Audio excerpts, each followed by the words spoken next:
এরপর কয়েকটা দিন কেটে গেল অদ্ভুত একটা নিস্তব্ধতায়। তিলোত্তমা আর অনিকেতের মাঝে মাঝে আগে দরকারে যে টুকটাক কথা হতো, আজকাল আর তাও হয় না। তিলোত্তমা যতটা সম্ভব এই ঘরে এলে অনিকেতকে অ্যাভয়েড করার চেষ্টা করে।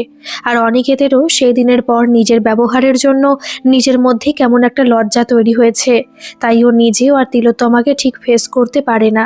তবে অনিকেত খেয়াল করেছে এসবের কোনো এফেক্ট কিন্তু তিলোত্তমা এই ঘরের চার দেওয়ালের বাইরে কাউকে কখনো বুঝতে দেয় না। মায়ের সামনে সব সময় হাসি মুখে ঘোরাফেরা করে।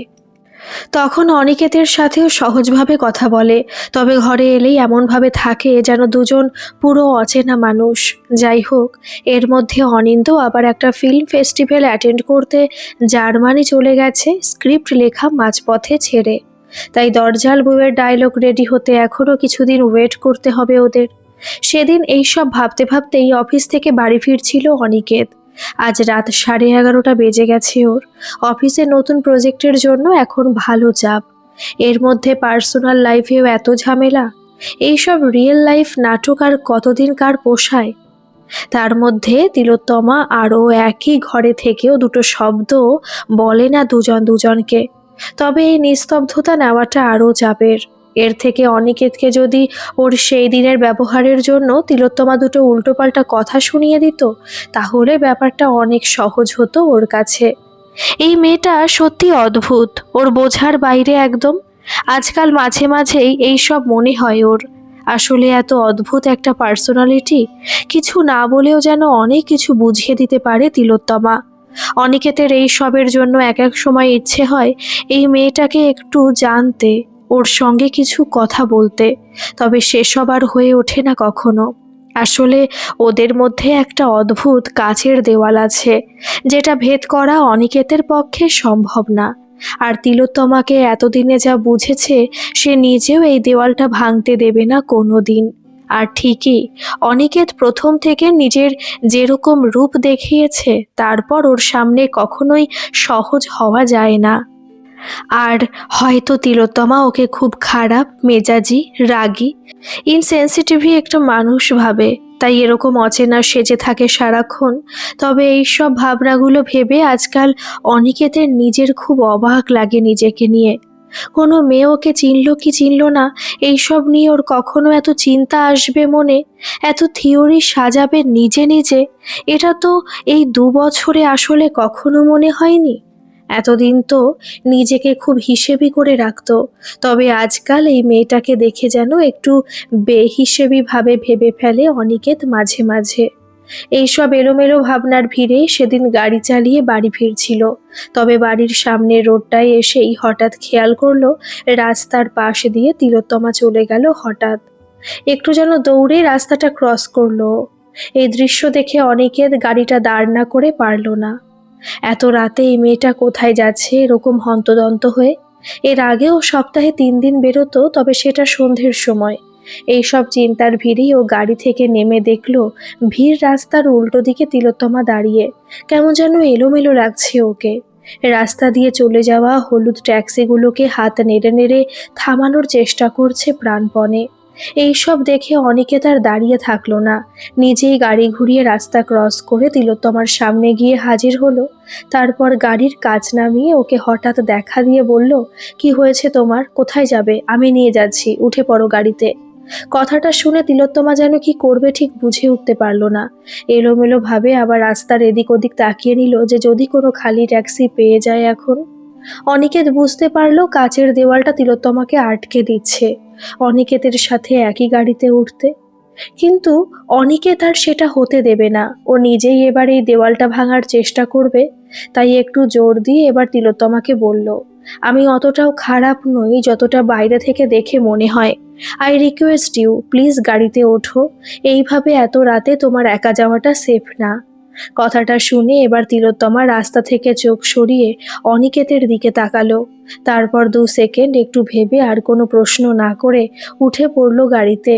এখন সত্যি এই ছেলেটার হেল্প না নেওয়া ছাড়া আর কোনো উপায় নেই, এই ভেবেই ও বলে উঠল, বেলঘড়িয়া চলুন, আমাকে এখন বাড়িতে পৌঁছতেই হবে, প্লিজ একটু তাড়াতাড়ি চলুন। এরপর সেদিন 1 ঘন্টা রাস্তা প্রায় 40 মিনিটে পার করে অনিকেত তিলোত্তমাকে নিয়ে এসেছিল ওর বেলঘড়িয়ার বাড়িতে। অ্যাড্রেসটাও নিজে আগে থেকেই জানতো। তিলোত্তমাকে টাকা দেওয়ার আগে ওর ব্যাপারে এইসব ডিটেলস খোঁজ লাগিয়ে জেনেছিল প্রথমে, ওর বাড়ি কোথায়, কোন ডান্স বারে কাজ করে এইসব। তবে ফ্যামিলির ব্যাপারে বেশি কিছু জানতে পারিনি ঠিক। এইটুকুই ইনফরমেশন ছিল যে তিলোত্তমার নিজের লোক বলতে একটা ভাই আছে, শুধু ব্যাস। তবে এই ব্যাপারে অনেকে তখন অত ইন্টারেস্টও দেখায়নি। ওর বাড়ির সদস্য সংখ্যা জেনে কি লাভ অনিকেতের, এটাই ভেবেছিল। তবে আজ ব্যাপারটা উল্টো। আজ পুরো রাস্তা জুড়ে যেতে যেতে এটাই মনে হচ্ছিল যে ঘটনাটা কি ঘটেছে। কিছু কি প্রবলেম হলো বাড়িতে? নইলে শান্ত মেয়ে তো এত উত্তেজনা আজ অবধি কখনো দেখায়নি ওকে। যাই হোক, এইসব ভাবনার ভিড়ে তিলোত্তমাদের একতলা বাড়িটার সামনে এসে গাড়িটা থামতেই তিলোত্তমা প্রায় দৌড়ে গাড়ি থেকে নেমে ওই বন্ধ দরজার সামনে গিয়ে দাঁড়ালো। তারপর জোরে জোরে দরজাটা ধাক্কা মারল। ততক্ষণে অনিকেত গাড়ি থেকে নেমে তিলোত্তমাদের বাড়ি দরজায় এসে হাজির। আর কয়েক সেকেন্ডের মধ্যে একজন বয়স্ক মহিলা বন্ধ দরজার ওপার থেকে বেরিয়ে এলো ওদের সামনে।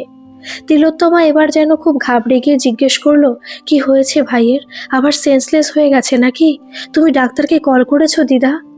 প্রশ্নগুলো একসঙ্গে শুনে এবার অনিকেত বুঝতে পারলো যে কেন এত রাতে ওই রকম এলোমেলো ভাবে রাস্তার মধ্যে ট্যাক্সি খুঁজছিল তিলোত্তমা। তবে ওর এই ভাবনার ভিড়েই সামনের বয়স্ক মহিলাটা বলে উঠল, হ্যাঁ ডাক্তার এসেছে, কিন্তু বলছে অবস্থা ভালো নয়, হসপিটালাইজ করতে হবে এবার। কথাটা শুনে তিলোত্তমার যেন একটা ধাক্কা লাগলো হঠাৎ। ও ঠিক নিজের পায়ে টাল সামলাতে পারলো না, দরজাটা ধরে দাঁড়িয়ে রইল 2 সেকেন্ড। তখন আবার উল্টো দিকের বয়স্ক মহিলাটা বলে উঠল, এইভাবে ভেঙে পড়িস না, তাড়াতাড়ি ভেতরে চল, ভাইটাকে তো বাঁচাতে হবে। কথাটা শুনে তিলোত্তমা একটা দীর্ঘ নিঃশ্বাস ফেলে নিজের মনটাকে শক্ত করলো আবার। তারপর তাড়াতাড়ি বাড়ির ভেতরে পা বাড়ালো। অনেকে তো কিছু না বলে তিলোত্তমার সঙ্গে গেল। তবে ঘরের ভেতরে এসেও একটু থমকে গেল হঠাৎ। সোফাটার মধ্যে একটা বছর 18-19-এর রোগা ছেলে সেন্সলেস হয়ে পড়ে আছে। মুখটা কেমন ফ্যাকাশে। উল্টো দিকের চেয়ারটায় বয়স্ক করে একজন ডাক্তার বসে আছে। উনি তিলোত্তমাকে দেখে উঠে দাঁড়ালেন। তারপর খুব টেনশনের গলায় বললেন, তোমার ভাইয়ের অবস্থা সত্যি খুব খারাপ। আমার মনে হয় অনেকক্ষণ আগেই সেন্সলেস হয়ে পড়েছিল বাড়িতে। তোমার ওই পাশের বাড়ির দিদা রাতে খাবার দিতে এসে সাড়া না পেয়ে বুঝতে পেরেছে ব্যাপারটা। ভাগ্যিস ওনার কাছে একটা ডুপ্লিকেট চাবি রেখে দিয়েছিলে তুমি। যাই হোক, আর দেরি করা ঠিক হবে না। আমি অ্যাম্বুলেন্সকে ফোন করে দিয়েছি, চলে আসবে তাড়াতাড়ি। তুমি ওর জামা কাপড়টা গুছিয়ে দাও, আর কিছু টাকা পয়সা নিয়ে রেডি হয়ে নাও। তিলোত্তমা এইসব শুনে কিছু না বলে বসে পড়ল মাটিতে ওর ভাইয়ের হাতটা ধরে। আর এই প্রথম অনিকে দেখল তিলোত্তমার চোখে জল। ও হঠাৎ ডুকরে কেঁদে উঠল যেন। দৃশ্যটা দেখে অনিকেতেরও ভেতর থেকে খারাপ লাগলো। এখন বুঝতে পারছে না ছেলেটার হয়েছেটা কি। তাই আর নিজেকে আটকে রাখতে না পেরে ডাক্তারের দিকে তাকিয়ে জিজ্ঞেস করে উঠল, এই মুহূর্তে কি হয়েছে ওর? কোনো বড় কিছু কি?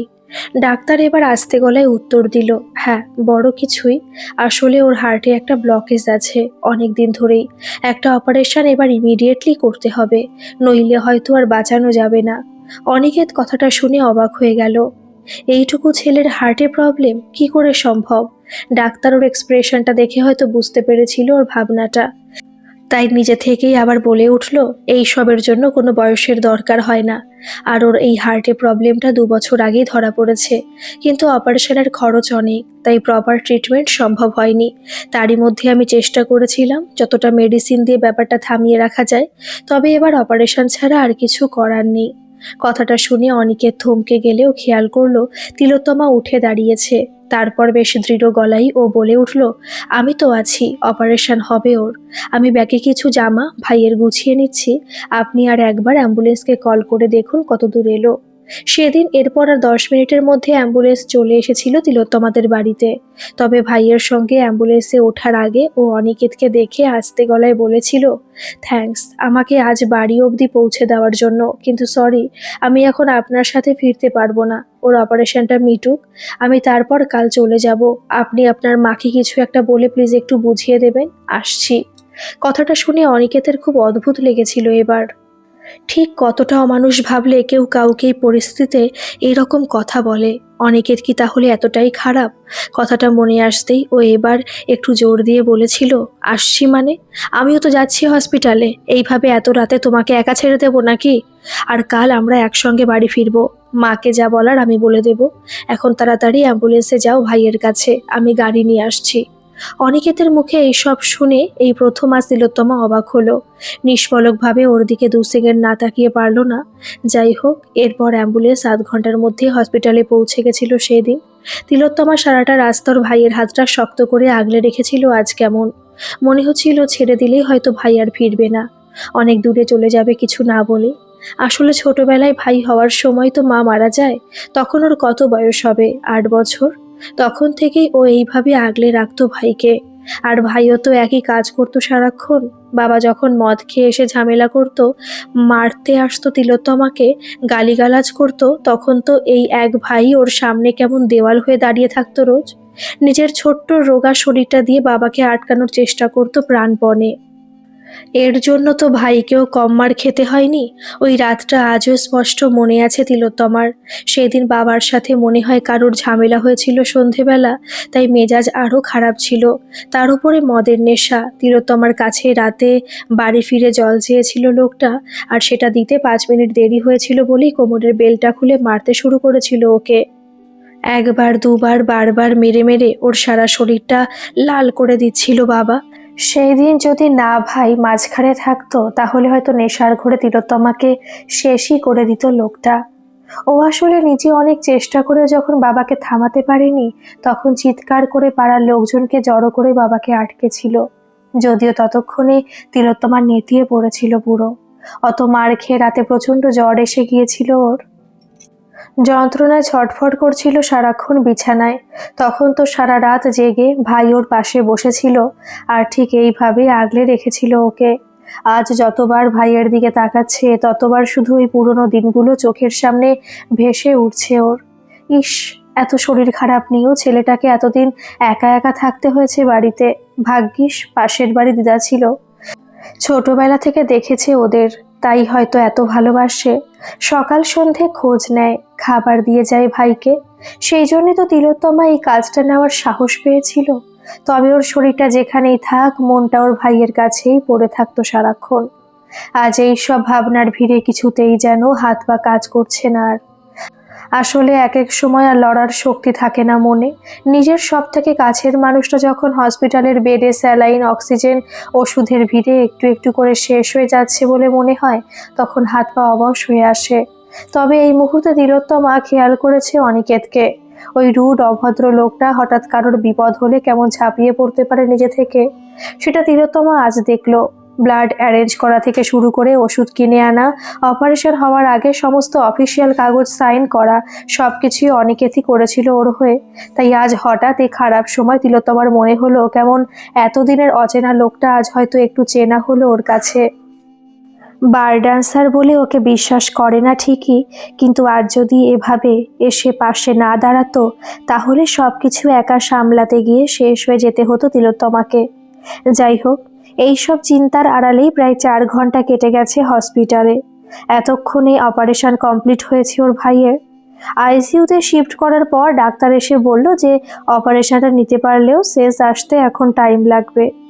তবে সব ঠিক হলে আর প্রবলেম হওয়ার কথা নয়, কিন্তু এরপরও রেগুলার চেক আপের মধ্যে থাকতে হবে। এই সব শুনে সেই মুহূর্তে তিলোত্তমার বুক থেকে একটা পাথর নেমেছিল যেন এতক্ষণ। চোখটা ভিজে এসেছিল জলে। ভাইটাকে এবার সুস্থভাবে বাড়ি ফিরিয়ে নিয়ে যেতে পারলে শান্তি, এসবই ভাবছিল আইসিইউর বাইরে দাঁড়িয়ে। তখনই অনিকেত পাশ থেকে হঠাৎ বলে উঠল, ডোন্ট ওয়ারি, ঠিক হয়ে যাবে তোমার ভাই, কিন্তু এবার তোমার কিছু খাওয়া উচিত আই থিঙ্ক। 10 মিনিটের জন্য ক্যান্টিনে চলো, তারপর আবার এখানে চলে আসবে। কথাটা শুনে তিলোত্তমার এবার খেয়াল হলো অনিকেত কি না খেয়ে আছে, তার মানে সারা রাত। প্রশ্নটা মনে আসতেই ও জিজ্ঞেস করে উঠল, আপনি কি রাত থেকে কিছু খাননি? ঠিকই তো, আপনি তো সারাক্ষণ আমার সঙ্গেই ছিলেন। আমি আসলে টেনশনেই ব্যাপারটা খেয়ালই করিনি। অনিকেত এবার ওকে শান্ত গলায় বলল, খেয়াল করার পরিস্থিতি তো ছিল না, আর আমি জানি তুমি আমাকে খুবই ইনসেনসিটিভই মনে করো, আর সেটা ভাবা স্বাভাবিক। তবে এরকম সিচুয়েশনে আমিও খাবার কথা ভাবতে পারি না। তিলোত্তমা এখন ঠিক কি বলবে বুঝতে পারল না। তাও কয়েক সেকেন্ড ভেবে বলল, আপনাকে ইনসেনসিটিভ ভাবার মতন কিছু নেই। আপনি আজ যেভাবে হেল্প করলেন, আর সব থেকে বড় কথা, আজ তো আমার ভাইয়ের অপারেশন আপনার দেওয়া টাকার জন্যই হলো। কথাটা শুনে এই মুহূর্তে অনিকেত একটু অবাক হয়ে গেল। কিছু না ভেবে জিজ্ঞেস করে ফেলল, এর মানে তুমি অপারেশনটার জন্যই এই এগ্রিমেন্টটা সাইন করেছিলে? প্রশ্নটা শুনে তিলোত্তমা এবার চুপ করে রইল কিছুক্ষণ। আসলে নিজের কথা বলার অভ্যেস অনেকদিন হলো চলে গেছে ওর, কারণ কেউ কখনো শোনার জন্য, জিজ্ঞেস করার জন্য ছিলই না। আর অনিকেতেরও ওর ব্যাপারে জানার কোনো দরকার নেই, তাই কথা ঘোরানোর জন্য বলল, আমাদের মনে হয় ক্যান্টিনে যাওয়া উচিত, এবার কিছু খাওয়া দরকার, চলুন। না, এরপর আর কোনো প্রশ্ন করেনি অনিকেত। বুঝেছিল যে হয়তো নিজের ব্যাপারে কিছু বলতে চায় না তিলোত্তমা, আর ওর জোর করেও লাভ নেই। আসলে এই মুহূর্তে মনে হচ্ছে অনিন্দর কথাটা ঠিক, সব মেয়েরা এক হয় না। তিলোত্তমাকে আজ দেখে মনে হলো আবার সেটা। ওর বাড়িতে এরকম অসুস্থ একটা ভাই, মাথায় এতটা টেনশন নিয়ে থাকতো মেয়েটা রোজ, কিন্তু তাও একদিনের জন্য নিজের এই প্রবলেম, টেনশন, কষ্টের ব্যাপারে একটা শব্দ উচ্চারণ করেনি অনিকেতের সামনে। এই মেয়েটা যেন নিজেকে আড়াল করে রাখতে পারলেই ভালো থাকে। কোনো বেশি অ্যাটেনশন, সান্ত্বনা কিছুই চায় না ও, শুধু নিজের সঙ্গে নিজে থাকে। আর এই স্বভাবের জন্যই অনিকেতের মনে একটা দাগ কেটে ফেলেছে তিলোত্তমা নিজের অজান্তেই। এরপর প্রায় 7-8 দিন কেটে গেছে। আজ বুধবার।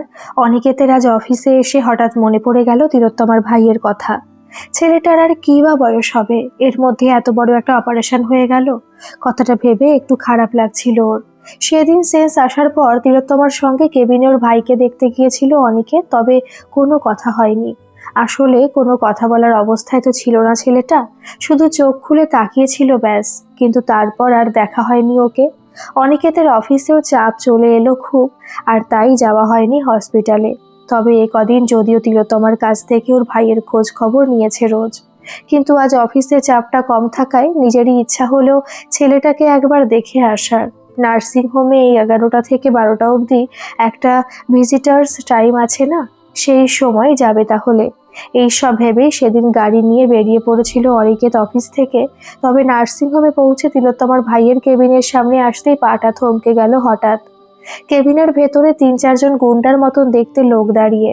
তিলোত্তমার ভাই তাদের সামনে কেমন জড়ো সড়ো। তবে ও ভয় পেলেও চুপ থাকছে না, নিজের সমস্ত সাহস একসঙ্গে করে কথা দিয়ে লড়ে যাচ্ছে ওদের সঙ্গে। আর সেই সব কথা স্পষ্ট শুনতে পাচ্ছে অনিকেত কেবিনের বাইরে দাঁড়িয়ে। তোর দিদিকে নাচতেই হবে, আমার ডান্স বারে, ওর নাচের ওখানে হেভি ডিম্যান্ড। তোর দিদি যায় না বলে আমার কাস্টমার কমে যাচ্ছে দিন দিন, আর এটা আমি কিছুতেই হতে দেব না। কথাটা বলে দিস তোর দিদিকে, বুঝলি? বেশ ঝাঁঝালো গলায় বলে উঠল একজন ওই গুন্ডাগুলোর মধ্যে। অনিকেত খেয়াল করলো এবার লোকটাকে, গায়ের রংটা একদম মিশমিশে কালো ওর, তার মধ্যে দুটো লোভী চোখ, সব মিলিয়ে খুব নোংরা একটা মানুষ দেখেই বোঝা যাচ্ছে। তবে তিলোত্তমার ভাই এই নোংরা লোকটার সামনে চুপ থাকলো না। ও সঙ্গে সঙ্গে একটু জোর দিয়ে বলল, কেন নাচবে দিদি? বাবা যা টাকা ধার নিয়েছিল সব তো মিটিয়ে দিয়েছে, তাহলে আর কেন নাচবে বারে? কথাটা শুনে গুন্ডাটার তেজ যেন আরো বেড়ে গেল। ও তিলোত্তমার ভাইয়ের চোয়ালটাকে শক্ত করে ধরে হুমকি দিল এবার, নাচতে তো তোর দিদিকে হবেই, টাকা ফেরত দিয়ে ভেবেছিস সব হিসেব মিটে গেল? অত সহজ না ব্যাপারটা, বুঝলি? আর জানি তোর দিদি খুব বড় একটা মুরগি পেয়েছে, যার কাছ থেকে টাকা নিয়ে রাতারাতি সব হিসেব মিটিয়ে দিল, এমনকি তোর অপারেশন অবধি করিয়ে দিল। তবে এর বেশি উঠতে বারণ করিস ওকে, নইলে এই আমার পাশে দাঁড়ানো লোকগুলোকে দেখছিস তো, তোদের বাড়িতে গিয়ে সব ভাঙচুর করে শেষ করে দিতে ওদের 2 সেকেন্ডও লাগবে না, কথাটা মনে রাখিস। আর দিদিকে বলিস ভালো মেয়ে হয়ে আমার বাড়ি এসে নাচটা যেন আবার শুরু করে। কথাগুলো এক নিঃশ্বাসে বলেই লোকটা আর না দাঁড়িয়ে সদল বলে কেবিনটাকে খালি করে বেরিয়ে গেল। অনিকেত সেই সময় অন্যদিকে মুখটা ঘুরিয়ে রেখেছিল যাতে ওকে কেউ খেয়াল না করে। তবে লোকগুলো চলে যাওয়ার পর আর এক জায়গায় স্থির থাকতে পারলো না। কে এই গুন্ডাগুলো এইভাবে থ্রেট করে গেল তিলোত্তমার ভাইকে, আর টাকা শোধ করে দিয়েছে মানেটাই বা কি? না, তিলোত্তমার গল্পটা এবার ওকে জানতেই হবে। কথাটা ভেবেই ও কেবিনে ঢুকলো। তিলোত্তমার ভাই হঠাৎ এই সময় অনিকেতকে দেখে একটু অবাক হয়েছিল যেন, আর এমনিতেই এত কিছুর মধ্যে ছেলেটা ঘাবড়েই ছিল বেশ। সব মিলিয়ে ও গোল গোল চোখ করে বলে উঠল, আপনি আপনি তো অনিকেত সেন না? অনিকেত এবার আলতো হেসে উত্তর দিল, ও চেনো তাহলে আমাকে? যাক ভালো, নতুন করে কোনো ইন্ট্রোডাকশন দিতে হবে না আমার। কিন্তু আমি এতদিনেও তোমার নামটা ঠিক জানতে পারিনি। কি নাম তোমার, আর শরীর কেমন আছে? কথাগুলো বলতে বলতেই ওর সামনের চেয়ারটায় এসে বসলো তিলোত্তমার ভাই। তখন আস্তে গলায় বলল, আমার নাম সৌম্য, শরীর ভালো আছে এখন। কথাটা শুনে অনিকেতের হঠাৎ মনে হলো এই ছেলে যেন তিলোত্তমারই একেবারে কার্বন কপি। ওই রকমই আস্তে গলায় অল্প কথা, কি মিল দুজনের। তবে অনিকেতের আজ অল্প কথা শুনলে হবে না, তাই ও এবার বেশ দৃঢ় গলায় জিজ্ঞেস করলো, ওই লোকগুলো কে ছিল সৌম্য? তোমাকে ওইভাবে থ্রেটেন করছিল কেন? দেখো, তুমি আমাকে বলতে পারো, আই ক্যান হেল্প। প্রশ্নটা শুনে সৌম্য কেমন নির্বাক হয়ে গেল। একজন বাইরের লোককে নিজেদের ব্যাপারে বলবে, এটা কি ঠিক? কথাটা ভাবতে ভাবতে অনিকেত আবার বলে উঠল, জানি তুমি ভাবছো আমি একজন বাইরের লোক, কিন্তু trust me, I really want to help you. আমার একটা ফোন কলেই এরকম অনেক গুন্ডা বদমাইশ ঠিক হয়ে যায়। প্রমোটারের ব্যবসা আমার, পুলিশ নেতা অনেক বড় বড় লোকেদের সঙ্গে যোগাযোগ রাখি। তাই প্লিজ আমাকে সব কিছু খুলে বলো, তোমার দিদির জন্য অ্যাটলিস্ট বলো। এত কিছু শোনার পর সৌম্য সত্যি আর চুপ করে থাকতে পারল না। এবার না বললে ওর দিদিকে হয়তো আর কেউই বাঁচাতে পারবে না। কথাটা ভেবেও বলে উঠল, দাদা প্লিজ, যদি সম্ভব হয় কিছু করুন। ওই লোকটার নাম রানা ঘোষ, ভবানীপুরের লোক। বাবা ওর কাছ থেকে 3 লাখ টাকা ধার করেছিল আমাদের বাড়িটা বন্ধক রেখে। কি একটা কাপড়ের ব্যবসা করবে বলে, আসলে এত মদ খেত যে চাকরি থেকে সাসপেন্ড হয়ে গিয়েছিল। সেই জন্য এই ব্যবসার ভূত মাথায় চেপেছিল হঠাৎ। দিদি সেইবার কত আটকানোর চেষ্টা করেছিল বাবাকে, কিন্তু ওই লোকটা কোনো কথাই কখনো শুনতো না আমাদের। আর যখন ব্যবসার সব টাকা ডুবে গেল, তখন কাপুরুষের মতন সুইসাইড করলো একদিন। আমাদের দুজনকে মাঝ সমুদ্রে ফেলে দিয়ে চলে গেল আচমকা। তারপর থেকে শুরু হয়েছে এই টর্চার। ওই রানা ঘোষ রীতিমতো ব্ল্যাকমেল করতো বাড়ি এসে, যদি দিদি ও ডান্স বারে না নাচে তাহলে লোকটা গুন্ডা লাগিয়ে আমাদেরকে বাড়ি থেকে তাড়িয়ে দেবে। 3 বছর চলেছে এইসব। তারপর আপনার কাছ থেকে টাকা পাওয়ার সঙ্গে সঙ্গে দিদি ইন্টারেস্ট সমেত লোকটাকে 6 লাখ টাকা ফেরত দিয়ে এসেছে। ভেবেছিলাম এরপর অন্তত লোকটা আমাদের ছেড়ে দেবে, কিন্তু 6 লাখ টাকা নিয়ে ওর শান্তি নেই। দিদিকেও নিজের ডান্স বারে নাচাবেই। আজকে নিয়ে 2 দিন হলো আমাকে থ্রেট করে গেছে। আমার তো ভয় লাগছে এবার ও সোজা দিদির কাছে না পৌঁছে যায়। কথাগুলো শুনে অনিকেত কিছুক্ষণের জন্য কেমন নিস্তব্ধ হয়ে গেল। চোখের সামনে তিলোত্তমার মুখটা ভেসে উঠল হঠাৎ। এত কিছু সহ্য করেছে মেয়েটা এতদিন ধরে, আর অনিকেত ওর ব্যাপারে কিছু না জেনে না বুঝে এত কমেন্ট করে দিল, এত ভুল বুঝলো। এই সব ভাবনার ভিড়েই এবার দৃঢ় গলায় অনিকেত বলে উঠল সৌম্যকে, তুমি এটা নিয়ে আর টেনশন করো না, ব্যাপারটা এবার আমি দেখে নেব। ওই লোকটা আর কিছু করতে পারবে না তোমাদের, ডোন্ট ওয়ারি। এরপর আরও 2 দিন কেটে গেছে। এখন সেপ্টেম্বর মাসের শেষ সপ্তাহ। আকাশে আজ একটা গোল থালার মতন চাঁদ উঠেছে। বিজনেসম্যান হলেও মাঝে মাঝে লাভ ক্ষতির বাইরে সেই ভরা জ্যোৎস্না দেখতে খারাপ লাগে না ছাদে দাঁড়িয়ে। অনিকেত আনমনে এইসবই ভাবছিল, তখনই ধীর পায়ে তিলোত্তমা এসে দাঁড়ালো ওর পাশে। আজ তিলোত্তমা একটু এলোমেলো, অনিকেতের দিকেও খুব অবাক চোখে তাকিয়ে এখন। আসলে বিশ্বাস হচ্ছে না এতদিনের থমকে থাকা জীবন হঠাৎ এই মানুষটার জন্য বদলে যেতে পারে। 3টে বছর যে নির্ঘুম রাতগুলো কাটিয়েছেও, যেই অশান্তি ঝামেলা ভয়ের মধ্যে প্রত্যেকটা মিনিট সেকেন্ড কাটিয়েছে, সেটা আজ শেষ। এই অনিকেত সেনের জন্য শেষ। এই সবই ভাবছিল নিষ্পলকভাবে। তখন অনিকেতে প্রশ্ন করে উঠল, কি হয়েছে, কিছু বলবে আমাকে? কথাটা শুনে এবার তিলোত্তমার ঘোর কাটল। ও কয়েক সেকেন্ডের মধ্যে নিজেকে একটু গুছিয়ে নিয়ে বলল, ভাই আমাকে ফোন করেছিল, ওই রানা ঘোষকে পুলিশ অ্যারেস্ট করেছে। ওর ডান্স বারে ইল্লিগাল কাজকর্ম চলতো বলে সেটাও বন্ধ করে দিয়েছে 1 রাতের মধ্যে। আপনি এইসব কিছু করেছেন তাই না? ভাই বলেছে আমাকে। কথাগুলো শেষ করে তিলোত্তমা চুপ করে গেলেও অনিকেতেরও কিছু আর বলার ছিল না। আসলে একটা গুন্ডাকে তার আসল জায়গায় পৌঁছে দিয়েছে বলেই যে ও খুব মহান, অনেক বড় কিছু একটা করে ফেলেছে, এইসব বলা তো দূরে থাক, ভাবতেও পারে না। তাই এই সময় নিরুত্তর হয়ে দাঁড়িয়ে রইল। তখন তিলোত্তমাই আবার বলে উঠল, 3 বছর ধরে রাতে ঘুম হতো না ভালোভাবে। শুধু ডান্স বারে নাচার জন্য না, প্রস্টিটিউশনের দিকেও লোকটা আমাকে পাঠানোর চেষ্টা করেছিল অনেকবার। মাঝে মাঝে বাড়িতেও লোক আসতো, জিনিসপত্র ভাঙচুর, গালিগালাজ, কখনো আবার ভাইটাকে ধরে চড়থাপ্পড়ও মেরে দিত ওরা। আমি প্রথম প্রথম পুলিশের কাছে গিয়েছিলাম এক দুবার, কিন্তু এই দেশে যাদের হাতে টাকা নেই তাদের কথা শোনার লোক বিশেষ পাওয়া যায় না। যাই হোক, আমি জানি আপনার এইসব না করলেও চলতো, কিন্তু তাও নিজে থেকে আপনি এত বড় একটা হেল্প করলেন আমাদের, এতদিনের একটা ভয় শেষ করে দিলেন। Thank you so much. আর একটা কথা, এতদিন যদিও মনে হয়নি, কিন্তু আজকে বুঝেছি আপনি সত্যি একজন খুব ভালো মানুষ। আসছি। কথাটা শেষ করে তিলোত্তমা এবার চলে যেতে যাচ্ছিল, কিন্তু অনিকেতের আচমকা একটা কথায় থমকে গেল। ও একটু এক্সাইটেড হয়েই বলে উঠল, আসছি মানে? যদি এতই ভালো মানুষ হই তাহলে কিছুক্ষণ কথা বলা যায় না দাঁড়িয়ে? আর সব সময় আপনি আপনি করো কেন? 2 মাস হতে চললো, লোকজন এতদিনে তুই তুকারিতে পৌঁছে যায়। নাকি তোমার আমাকে দেখে কোনো কলেজের প্রিন্সিপালের মতন মনে হয়, যাকে দেখে শুধু ফর্মালিটি আসে? তিলোত্তমার হঠাৎ এত কিছু শুনে চোখটা একটু বড় বড় হয়ে গিয়েছিল। এইসব কি বলছে অনিকেত? কিছু যেন মাথায় ঢুকছে না।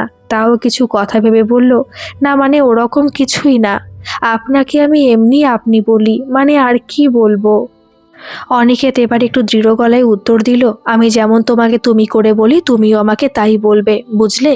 তিলোত্তমা এবার শুধু একটা ঠিক আছে বলল, কারণ এর বেশি কোনো কিছু মাথায় আসছে না এখন।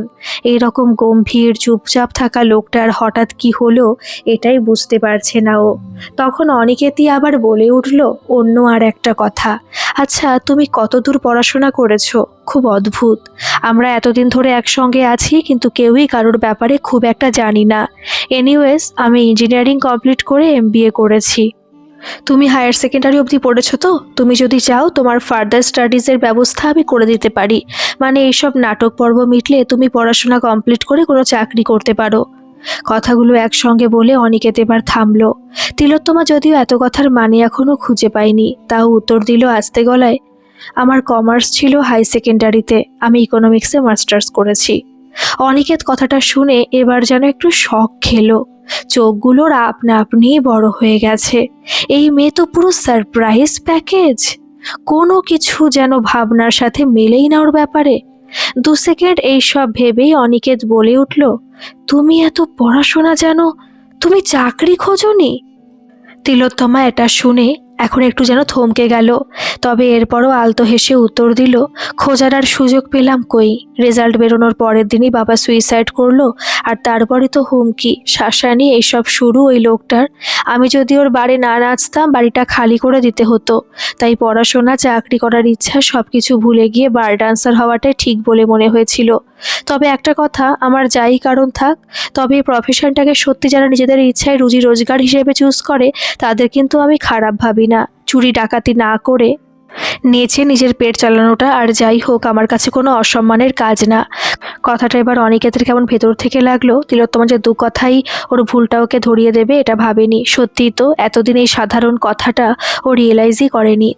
তিলোত্তমার গল্পটা যদিও না জানতো তাহলে তো তিলোত্তমাকেও ছোট চোখেই দেখতো সারা জীবন, কারণ শুধু একজন বার ডান্সার বলে। কিন্তু এই প্রফেশনটাও যে কোনো বাড়ির সংসার চালায়, অনেকের খিদে মেটায়, এটা তো আগে ভেবে দেখেনি। কথাগুলো মনে হতেই ও আজ নতুনভাবে তাকালো তিলোত্তমার দিকে, তারপর কিছু না ভেবে বলে ফেললো হঠাৎ, ক্যান উই বি ফ্রেন্ডস? তাহলে হয়তো অনেক কিছু নতুনভাবে দেখতে শিখবো। কথাটা শুনে তিলোত্তমার মুখে এবার অল্প হাসি। অনেকদিন বাদে কেউ এত সহজ হয়ে ওর সামনে এসেছে, তাই ও একটু ভেবে বলে উঠল, অনেক রাত হয়েছে, খেতে চলো, মা ওয়েট করছে। না, অনিকেত আর এরপর কোনো প্রশ্ন জিজ্ঞেস করেনি ওকে, শুধু তিলোত্তমার সঙ্গে পা মিলিয়েছিল চুপচাপ। তবে এখন নিজেকে আর কোনো কলেজের প্রিন্সিপাল বলে মনে হচ্ছে না। আপনিটা যে অবশেষে তুমি হয়েছে এটাই শান্তি। এই সবের পর আজকাল তিলোত্তমার অনিকেতের সাথে মাঝে মাঝে টুকটাক কথা হয়। ওর কাজের ফাঁকে ফটোগ্রাফির শখ, এটার সাথে নতুন জানলো তিলোত্তমা। ছেলেটার চোখ আছে বলতে হবে, ওর লেন্সে যে এত সুন্দর পাহাড়, নদী, ঝর্ণা, মরুভূমির ছবি সাজানো, এটা দেখে তিলোত্তমা সত্যিই অবাক। মানে আস্তে আস্তে ওই প্রথম দিনের দেখা অনিকেত সেনের সঙ্গে এই অনিকেত সেনকে ঠিক মেলাতে পারছে না ও আসলে। প্রথম দিন দেখা ছেলেটা তো এমন রুড, অ্যারোগেন্ট, জাজমেন্টাল ছিল যে কাউকে অপমান করতে 2 সেকেন্ডও ভাবতো না। সব সময় একটা রাগী রাগী মুখ করে ঘুরে বেড়াতো ওর সামনে। তাই তো তিলোত্তমাও যতটা সম্ভব কম কথা বলতো, একটা মাপা দূরত্ব নিয়ে চলতো। কিন্তু এখন এই অনিকেতকে একেবারে নতুন লাগে ওর, যে ঘুরতে ভালোবাসে, মরুভূমিতে একা একা রাত কাটাতে ভালোবাসে, পাহাড়ে চুপচাপ বসে থাকতে ভালোবাসে, আর ভালোবাসে মাউথ অর্গ্যান বাজাতে। হ্যাঁ, এটাও এই কিছুদিন আগেই জেনেছে তিলোত্তমা। ওই হঠাৎ ড্রয়িং রুম থেকে রাত্রিবেলা যখন একটা পুরনো হিন্দি গানের সুর ভেসে আসছিল ওর ঘরে, তখন আর নিজেকে আটকে রাখতে না পেরে তিলোত্তমা হাজির হয়েছিল ড্রয়িং রুমে, আর অবাক চোখে দেখেছিল অনিকেতকে। সোফায় বসে একা একা চোখ বন্ধ করে কি সুন্দর বাজিয়ে যাচ্ছিল মাউথ অর্গ্যান, পুরনো কিশোর কুমারের গান। তবে তিলোত্তমাকে দেখে হঠাৎ থেমে গেছিল সেই মুহূর্তে। কখন এসে মেয়েটা দাঁড়িয়ে পড়েছে সামনে বোঝেইনি। তখন তিলোত্তমাই বলে উঠেছিল, তুমি মাউথ অর্গ্যান বাজাও? এত সুন্দর বাজাতে পারো?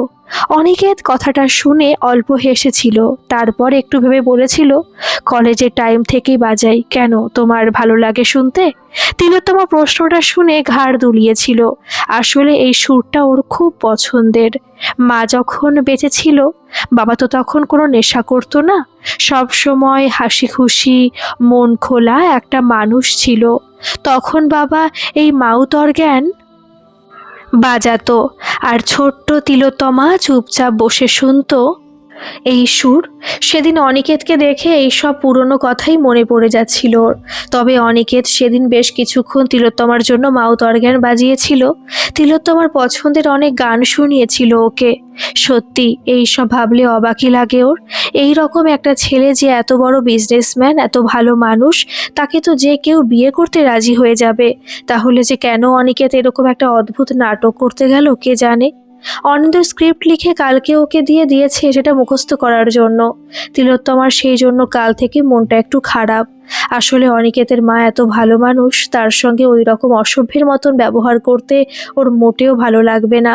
কিন্তু কি আর করবে এখন? এই নাটকটা না করে তো আর কোনো রাস্তাও নেই। সত্যি যদি টাকার দরকার না থাকতো তাহলে কখনোই এরকম কোনো কাজ করতো না ও। এই সবই ভাবছিল আর মনে। তখনই হঠাৎ অনিকেত ঘরে ঢুকলো, হাতে একটা ফাইল নিয়ে। তিলোত্তমা খেয়াল করলো আজ ওর মুখটা কেমন থমথমে অন্ধকার। তিলোত্তমা এইসব দেখে আর চুপ না থেকে জিজ্ঞেস করে উঠল, কি হয়েছে, এরকম লাগছে কেন তোমাকে? প্রশ্নটা শুনে অনিকেত কয়েক সেকেন্ড সময় নিয়ে ফাইলটা তিলোত্তমার হাতে দিয়ে বলল, এটা মায়ের মেডিকেল রিপোর্ট, কিছুক্ষণ আগে পেলাম।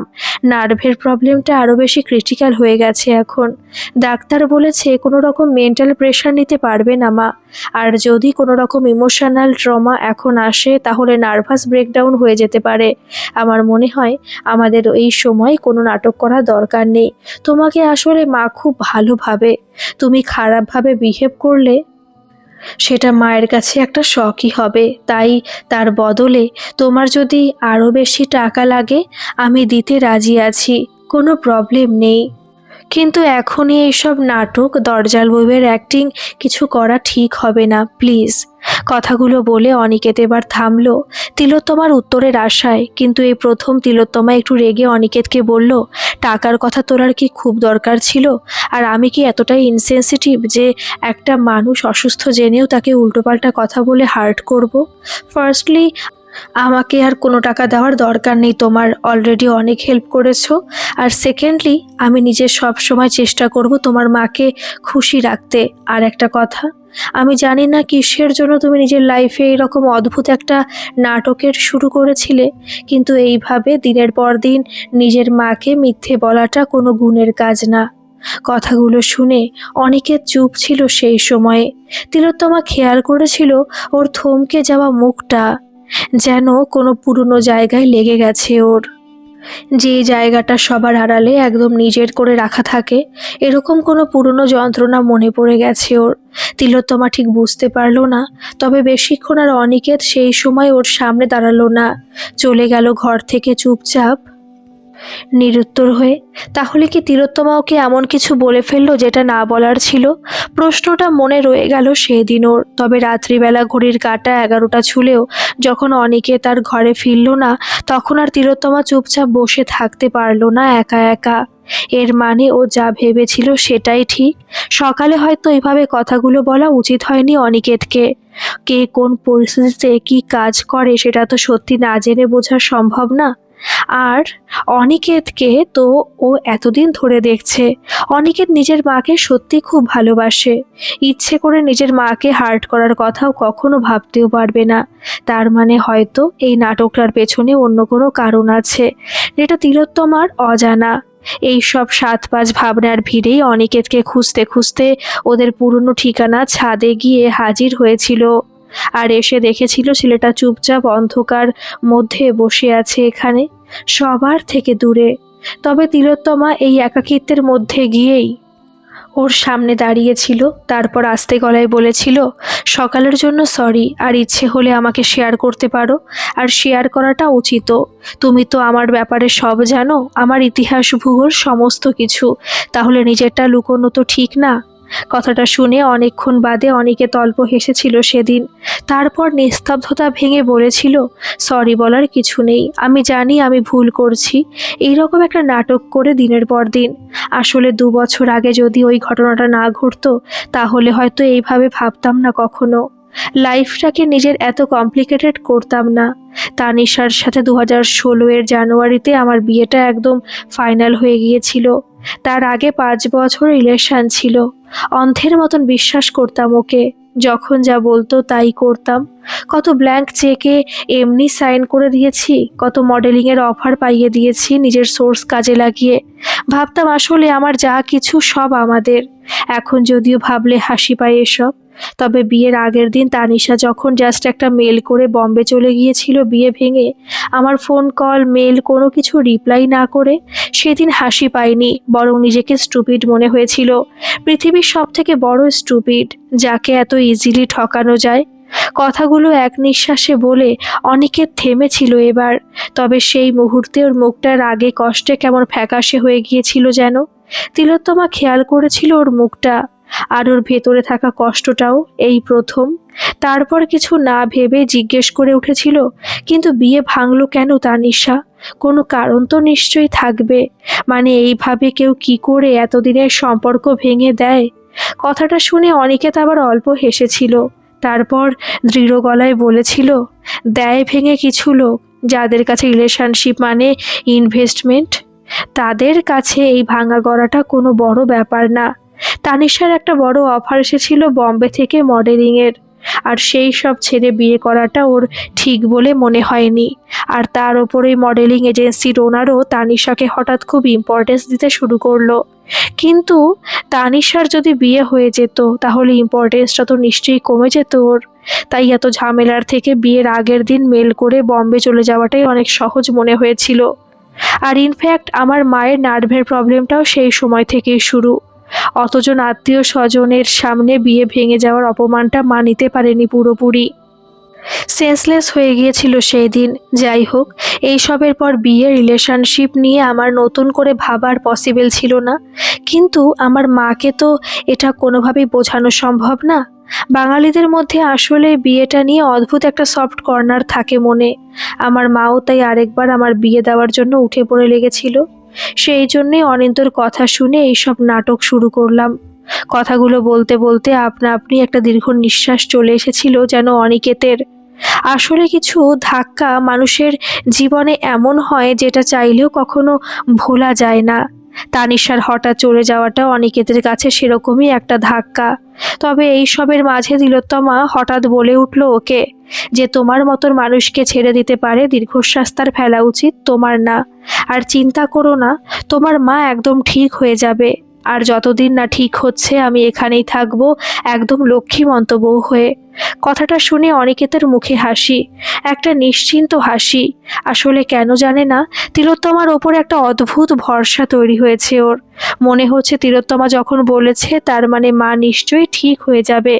তবে আর একটা কথা ভেবেও মুখে হাসিটা চলে এলো।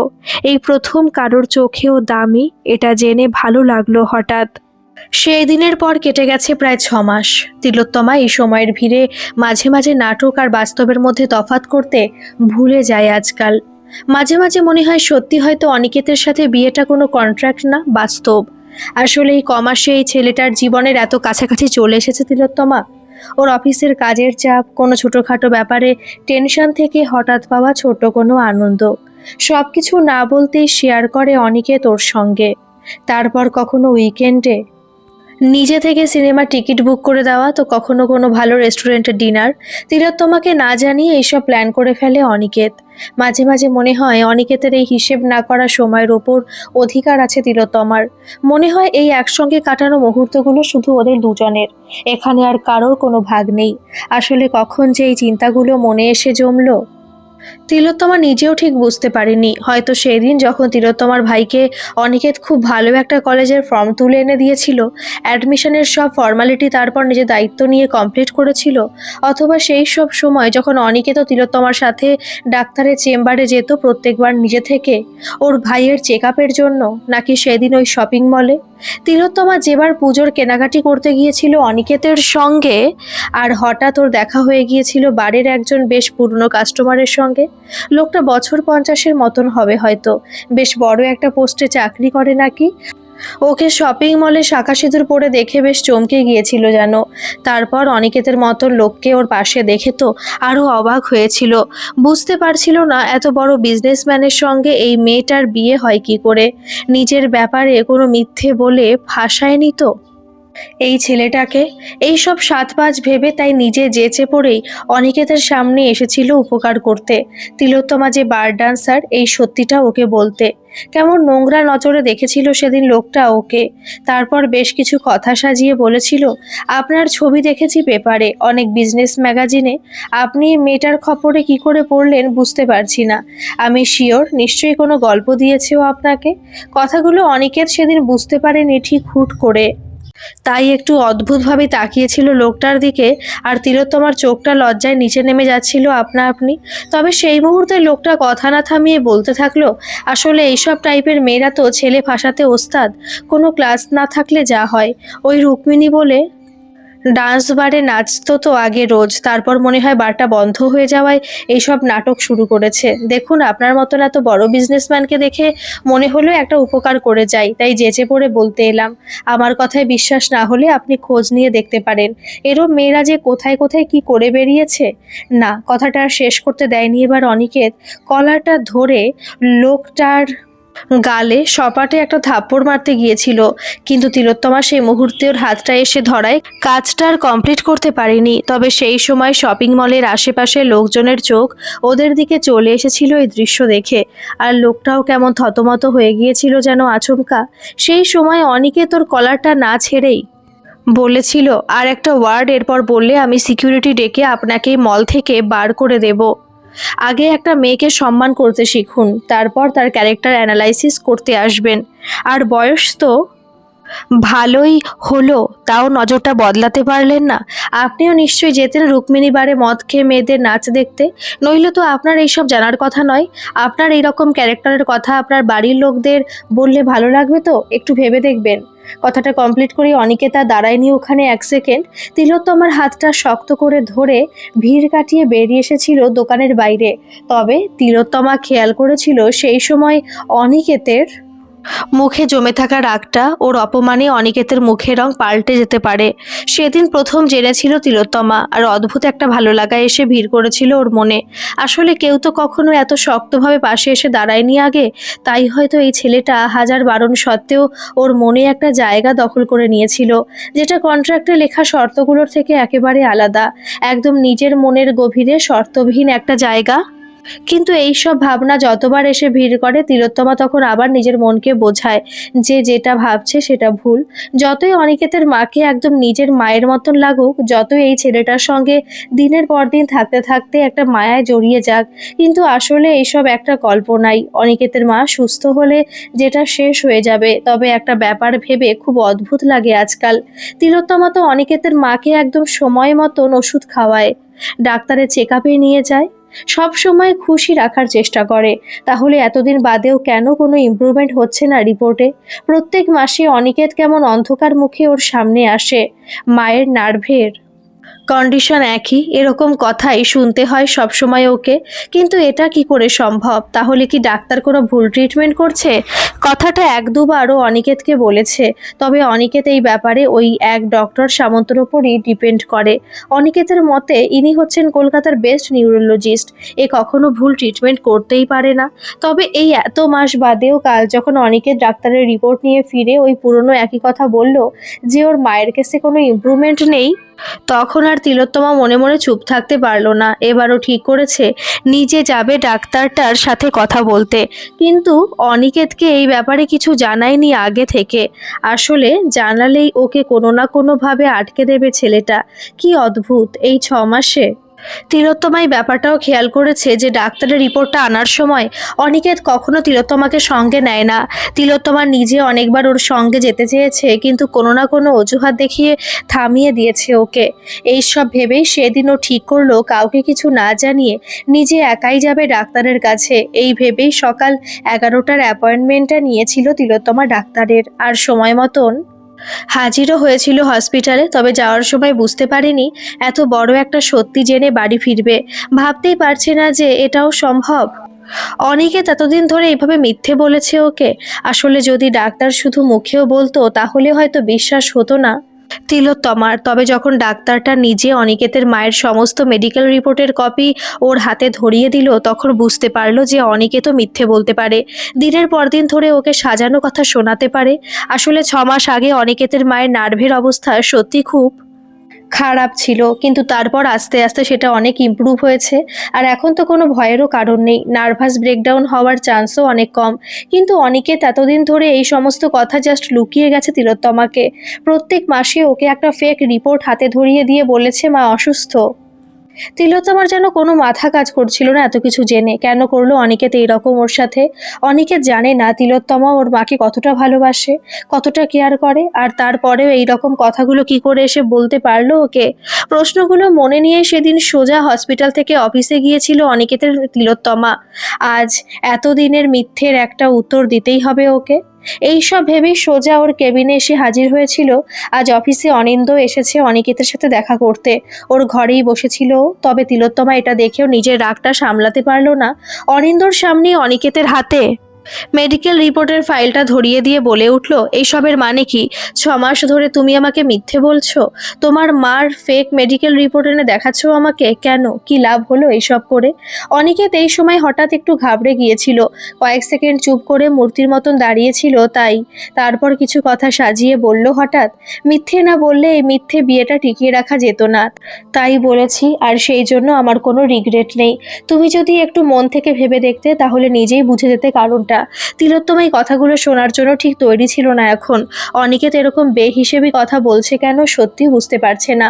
ওদের মধ্যে শুরু থেকে একটা নাটক, কিছু মিথ্যে ছাড়া তো অন্য কিছু ছিল না কখনো। তাই মন থেকে ভাবার কোনো জায়গা নেই তিলোত্তমার। ওকে বাস্তব দিয়েই ভাবতে হবে। এই সব কথা মনে নিয়ে বলে উঠল আবার, আমাদের মধ্যে একটা কন্ট্রাক্ট হয়েছিল, ওটাই একটা সত্যি। আর হতে পারে এতদিন একসঙ্গে থাকতে থাকতে হয়তো তোমার আমার সঙ্গে থাকার একটা অভ্যেস হয়ে গেছে।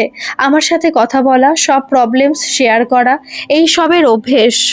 কিন্তু এটার মানে অন্য কিছু না। আমি চলে গেলে কয়েকদিন আমার না থাকাটা নিয়ে খারাপ লাগবে ঠিকই, কিন্তু তারপর আর কিছু মনে হবে না। কথাগুলো এক নিঃশ্বাসে বলে তিলোত্তমা এবার থামলো। কিন্তু অনিকেত এত কিছু শুনে আর চুপ থাকতে পারলো না। এবার বেশ জোর দিয়েই বলল, তাই আমি কি কোনো টিনেজার যে ইনফ্যাচুয়েশন আর রিয়েল ফিলিংসের মধ্যে তফাৎ বুঝবো না? আমার কি এতটুকু ম্যাচুরিটি নেই? তোমার কি তাই মনে হয়? আর আমি তোমার জন্য ফিল করি মন থেকে। আর এটা সারা জীবনের জন্যই আমার সঙ্গে থাকবে। আর তুমি নিজেও কি কখনো আমাদের ব্যাপারে আলাদা করে ভাবোনি? জানি না এখন স্বীকার করবে কি না, কিন্তু এই বিয়েটা আজ আমরা দুজনেই চাই। অনিন্দর লেখা স্ক্রিপ্টের সাথে আমাদের লাইফটা মেলেনি তিলোত্তমা। আমাদের জন্য অন্য কেউ আলাদা কোনো স্ক্রিপ্ট লিখে রেখেছিল, এটাই বাস্তব। তিলোত্তমা এইসবের পর নিজেও আর কিছু না বলে থাকতে পারলো না। অনিকেতকে সত্যি এখন থামানো দরকার। এইসব ভেবেই বেশ দৃঢ় গলায় বলে উঠল, আমাদের লাইফটা কোনো সিনেমা নাটক না। আমি একজন বার ডান্সার ছিলাম, যেটা তোমার রেপুটেশনের সাথে যায় না। আমরা বিয়ে চাই কি না চাই তার থেকে অনেক বড় কথা হলো আমাদের আশেপাশের সোসাইটি। শুধু সোসাইটি কেন, তোমার নিজের মাও এটা কোনোদিনও অ্যাকসেপ্ট করবে না যে যেই মেয়েটা একটা সময় কিছু মদ খাওয়া লোকেদের সামনে শরীর দেখিয়ে নাচতো সে তার ছেলের বউ। আর হয়তো এই সত্যিটা তুমি নিজেও জানো, তাই এতদিন ধরে এইরকম মিথ্যে মেডিকেল রিপোর্ট বানিয়ে আমাদের মধ্যে নাটকটা চালিয়ে গেছো। কখনো কারোর কাছে সত্যিটা অ্যাকসেপ্টই করতে পারোনি। যাই হোক, আমি সবসময় বাস্তবের মাটিতে পা দিয়ে চলি, তাই প্রথম থেকে কখনো কোনো রূপকথার স্বপ্ন দেখিনি। আর আমাদের এগ্রিমেন্টের 8 মাস অনেকদিন আগেই কমপ্লিট হয়ে গেছে। এবার আমার চলে যাওয়াটাই ঠিক। তুমি তোমার মাকে কিছু একটা সাজানো কথা বলে দিও প্লিজ, কারণ এতদিন বাদে কোনো দরজাল বইয়ের অভিনয় করা আমার পক্ষে সম্ভব না। ওনাকে আমি অ্যাকচুয়ালি খুব রেসপেক্ট করি, আর ওনাকে কোনোভাবেই আর অপমান করতে পারবো না। কথাটা শেষ করে তিলোত্তমা দাঁড়ালো না অনিকেতের কেবিনে, সবটা শেষ করে দিয়ে বেরিয়ে এলো ঘর থেকে। আসলে যার শুরুটাই শেষ দিয়ে লেখা হয়েছিল তার কখনো কোনো আলাদা গল্প হতেই পারে না। তিলোত্তমা এটা প্রথম থেকেই জানে, তবে অনিকেত এত কিছু আর জানতে চাইছে না আজ। এত বাস্তব বুঝতে ইচ্ছে করছে না একদম, তাই চুপচাপ নিস্তব্ধভাবে ও দাঁড়িয়েই রইল এক জায়গায়, একটা নতুন শুরুর অপেক্ষায়। তখন অনিন্দ হঠাৎ বলে উঠল নিস্তব্ধতা ভেঙে, তিলোত্তমার কথাটা কিন্তু ঠিক, সিনেমার বাস্তবের মধ্যে পার্থক্য আছে অনেক। গল্পে যেটা সহজ মনে হয় সেটা কিন্তু জীবনে সহজ নয়। তাই আমার মনে হয় তোর উচিত এবারে নাটকটাকে শেষ করা পুরোপুরিভাবে। সেদিন এরপর তিলোত্তমা একটু এলোমেলো হয়ে ফিরেছিল অনিকেতের ঘরে। এখন যেন সব শেষ করাটা আরো কঠিন মনে হচ্ছে। এতদিন জানতো ও যা ভাবে সেটা একতরফা, তাই খারাপ লাগাটা নিজের মধ্যেই ছিল, কিন্তু আজ জানলো অনিকেতেরও এই খারাপ লাগার জায়গাটা আছে।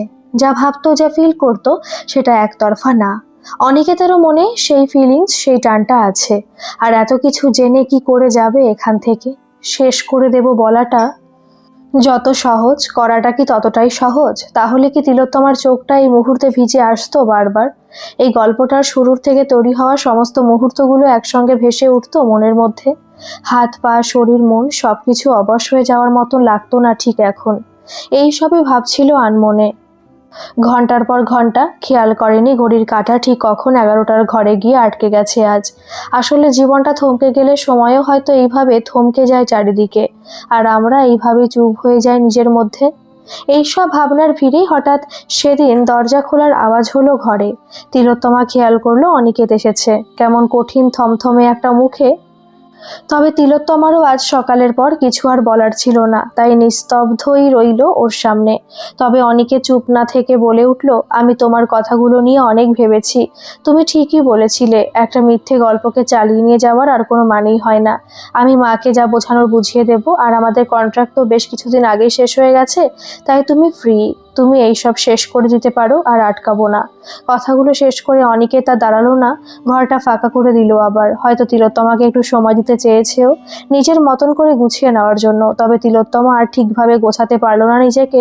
যেই ছেলেটা এতগুলো মাস ধরে এইভাবে মিথ্যে বলে আটকানোর চেষ্টা করেছিল, সে যে হঠাৎ এক রাতে এইভাবে ছেড়ে দেবে এটা ভাবেনি। হ্যাঁ, সকালে নিজে থেকে চলে যাওয়ার কথা বলেছিল ঠিকই, তবে সেটা তো মুখের কথা ছিল, মনের কথা তো অন্যই ছিল। তবে অনিকেত সেই সময়টা আর দিল না ওকে। ওর মনের কথাগুলো বোঝার আর কোনো চেষ্টাই করলো না ও। কথাগুলো ভাবতে ভাবতেই সেই দিন ব্যাগটা গুছিয়েছিল তিলোত্তমা, তবে বুঝতে পারছিল না ঠিক কি কি নিয়ে যাবে এখান থেকে। জামা কাপড় দিয়ে ব্যাগটা ভর্তি করলেও মনটা তো খালিই থেকে যাবে এরপর। আর কখন তো তিলোত্তমা অন্য কাউকে অনিকেতের মতন করে দেখতে পারবে না। এই অসমাপ্ত গল্পটাই তো ওর জীবন হয়ে রয়ে যাবে মাসের পর মাস, বছরের পর বছর। হাজার পা এগোলেও ওর মন তো এই ঘরটায়, এই মিথ্যে গল্পটার মধ্যে আটকে থেকে যাবে সারা জীবনের জন্য। কথাগুলো ভেবে সেদিন কিছুতেই আর চোখ বন্ধ করতে পারেনি তিলোত্তমা। একটা নির্ঘুম রাত আর কঠিন একটা বাস্তবের ভিড়ে কাটিয়ে দিয়েছিল অন্ধকার সময়টা। তারপর সূর্যের আলো ফুটতেই ও শক্ত করেছিল নিজেকে। শেষ যখন করতেই হবে, তখন সেটা আর দেরি করা ঠিক হবে না। এই ভেবেই সেই সকালে ঘুম থেকে ডেকে তুলেছিল অনিকেতকে। তবে অনিকেত একটু অবাক হয়ে ওকে দেখেছিল যেন। সকাল সকাল রেডি হয়ে ব্যাগ কাঁধে তিলোত্তমা ওর সামনে দাঁড়িয়ে থাকবে ঠিক এক্সপেক্ট করেনি। তবে ওর কিছু প্রশ্ন করার আগে তিলোত্তমা বলে উঠেছিল, আসলাম মামি, তোমার মায়ের সামনে বেরোনোটা ঠিক হবে না, তাই ওনার ঘুম থেকে ওঠার আগে চলে যাচ্ছি।